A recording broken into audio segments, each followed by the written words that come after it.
ఇప్పుడు no cost cough syrup తో 60 రూపాయల విలువ గల ఇన్హేలర్ పూర్తిగా ఉచితం. దెబ్బకి దగ్గు జలుబు మాయం.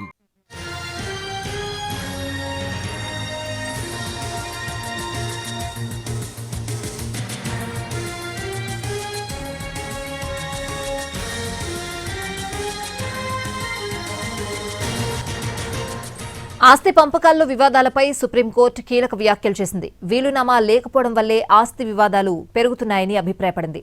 తదనంతరం ఆస్తిని ఎవరికి పంచాలనే దానిపై హిందూ మహిళలు వీలునామా రాసుకోవాలని సూచించింది సుప్రీంకోర్టు. మహిళల మరణానంతరం ఆస్తుల విషయంలో ఆమె మహిళ తల్లిదండ్రులు, అత్తింటివారి మధ్య వివాదాలు తలెత్తుతున్నాయంది.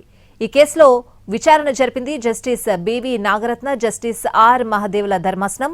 మహిళలు విద్య, ఉద్యోగం, వ్యాపారాల్లో ముందుకు రావడం వల్ల సొంతంగా ఆస్తులు సంపాదించుకుంటున్నారని, అలాంటి ఆస్తులు తదనంతరం ఎవరికి వెళ్లాలి అనేది వీలునామా రాయకపోతే వివాదాలొస్తున్నాయని తెలిపింది. ఆస్తులను భర్త తరపు బంధువులకు వెళ్లడం వల్ల మహిళ తల్లిదండ్రుల మనోభావాలు దెబ్బతింటున్నాయని తెలిపింది సుప్రీంకోర్టు ధర్మాసనం. కనుక వీలునామా రాసుకోవాలని సూచించింది.